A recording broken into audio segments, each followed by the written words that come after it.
오늘 말씀의 제목은 무엇일까요? 하나님은 나의 땡땡땡이다. 자, 우리가 놀랍고 크신 하나님을 경험한 만큼 하나님을 표현합니다. 하나님을 나타낼 수 있는 여러 가지 말들이 있는데 우리 친구들은 하나님은 나의 무엇이다 라고 고백하나요? 일부 친구들 이야기를 들어보니까 일부 친구들은 하나님은 나의 구원자다 라고 말한 친구도 있었고, 하나님은 나의 전부다 하는 친구도 있었고, 하나님은 나의 영원한 기쁨이다 하는 친구도 있었습니다. 그렇다면 우리 2부 친구들이 생각하는 하나님은 어떤 하나님이에요? 나의 구원자, 또 아버지, 인도자, 축복이다. 나의 행복이다. 중보자. 어려운 말을 잘 알고 있어요. 하나님은 나의 구원자, 중보자, 사랑, 기쁨 전부 다 맞고요. 하나님은 우리가 어렵고 힘들 때 피할 길을 내시는 피난처시고, 또 오늘 말씀의 진정한 제목입니다. 정답이 들렸어. 여호와 나의 두 글자입니다. 여호와 나의 목자다에 대해서 살펴보려고 합니다. 여호와는 나의 목자 되세요 라고 고백한 사람이 오늘 우리가 읽은 성경 인물인데요. 이 사람은 누구일까요?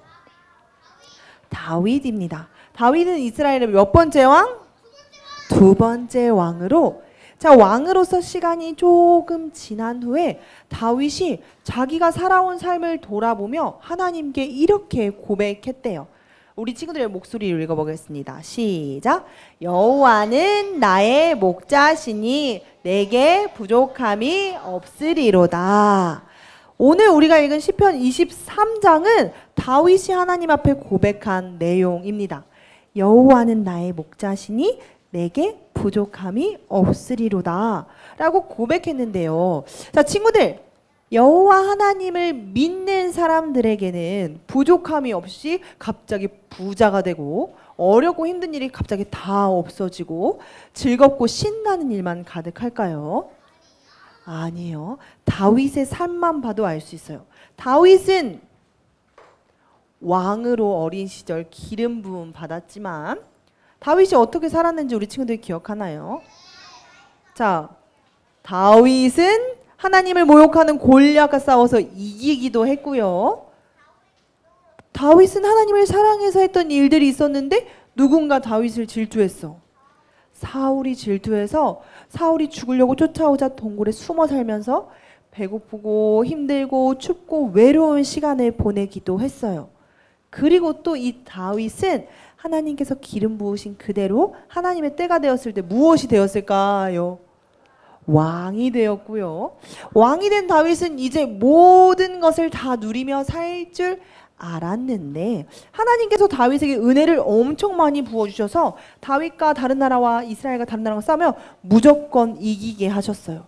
그리고 다윗이 전쟁 가운데 이기고 멋진 왕이라고 소문도 나게 하셨어요. 그런데 다윗도 우리와 똑같은 사람이었어요. 다윗은 죄를 지었을까요? 안 지었을까요? 죄를 지었어요. 다윗도 남편이 있는 여인 바세바를 타면서 하나님 앞에 죄를 지었어요. 선지자가 와서 다윗 그거 잘못된 거야 라고 말했을 때 다윗은 귀닫지 않고 하나님 앞에 무엇했을까요? 회개했어요. 하나님의 말씀대로 살지 못했어요. 하나님 죄송해요.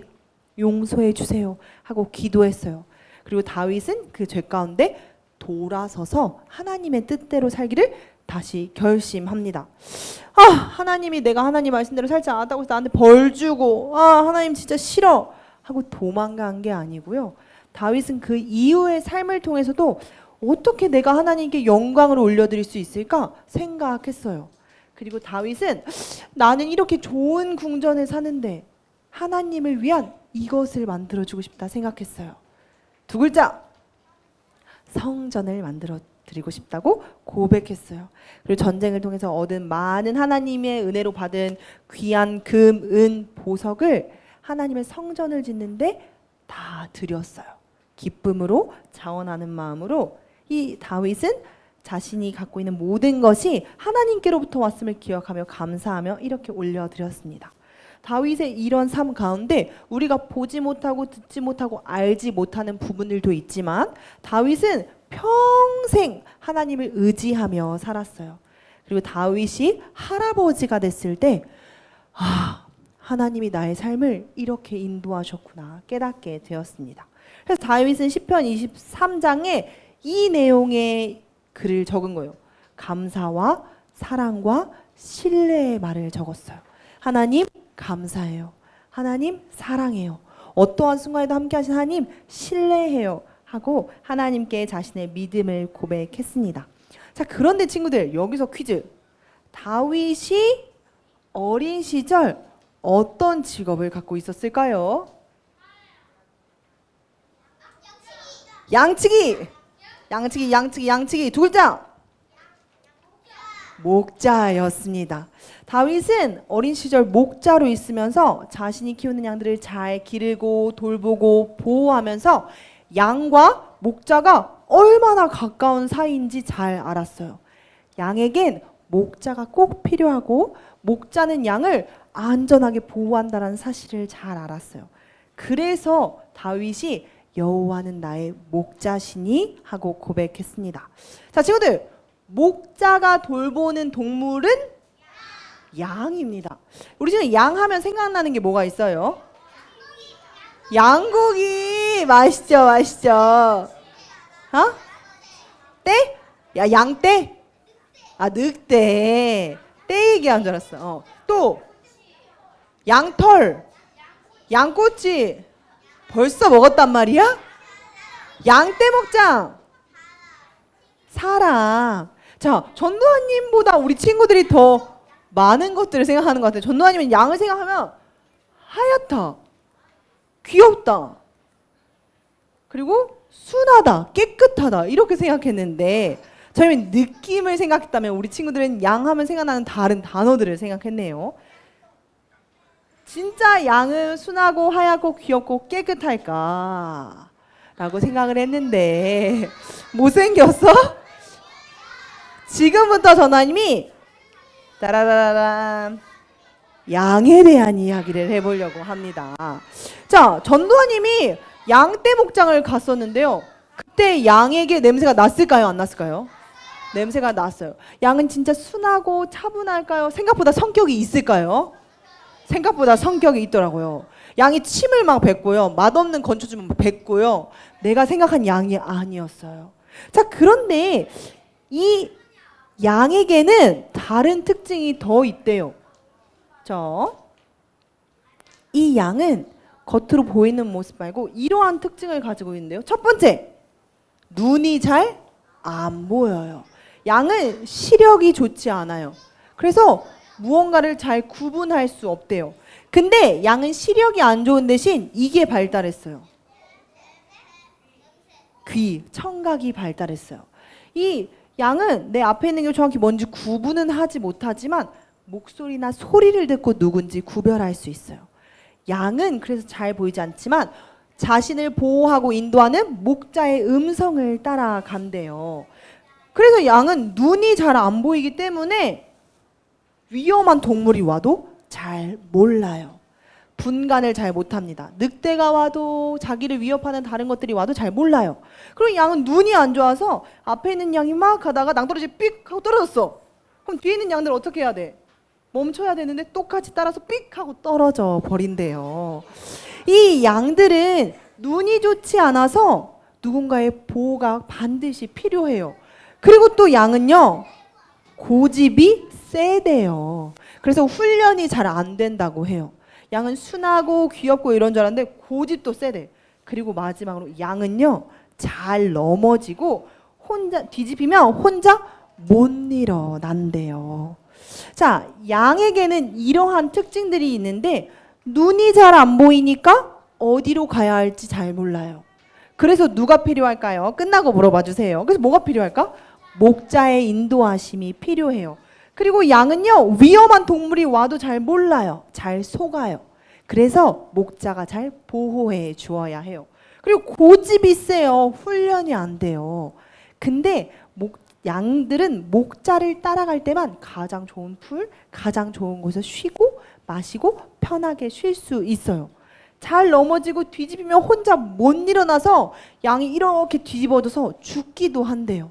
그래서 양이 뒤집어졌을 땐 양을 다시 일으킬 수 있는 목자가 필요해요. 양에게는 목자가 반드시 필요합니다. 그런데 만약에 이 고집센 양이 난 목자를 따라가지 않겠어 하고 목자를 떠나서 살게 된다면 가다가 낭떠러지에 떨어져서 죽거나 늑대에 잡아먹혀 죽거나 뒤집어져서 숨을 제대로 쉬지 못해서 죽거나 또 양의 털이 엄청 많이 길러져서 이 무게에 못 이겨서 죽기도 한대요.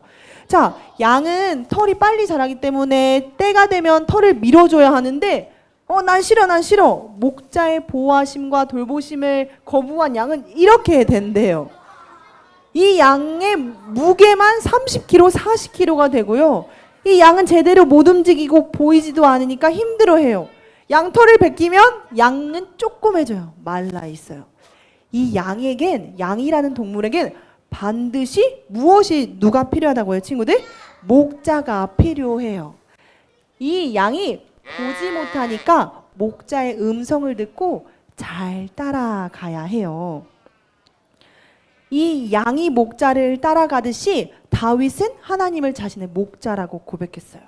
다윗도 하나님을 따라가지만 하나님께서 이 목자가 양을 보호하고 돌보시는 것처럼 하나님께서 다윗을 돌보고 보호하심을 잘 알고 계셨어요.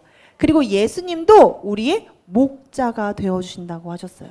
생명도 아낌없이 자신의 생명을 들여서 우리를 보호하신다고 말씀해 주셨습니다. 양에게 목자가 필요하고 목자는 목숨을 다해 양을 지키고 사랑하는 것처럼 다윗은 양과 목자가 자신과 하나님의 관계라고 생각했어요. 양은 목자와 항상 함께해야 안전한 것처럼 우리도 항상 하나님과 함께할 때 안전합니다. 다윗은 이렇게 고백했어요. 여호와는 나의 목자시니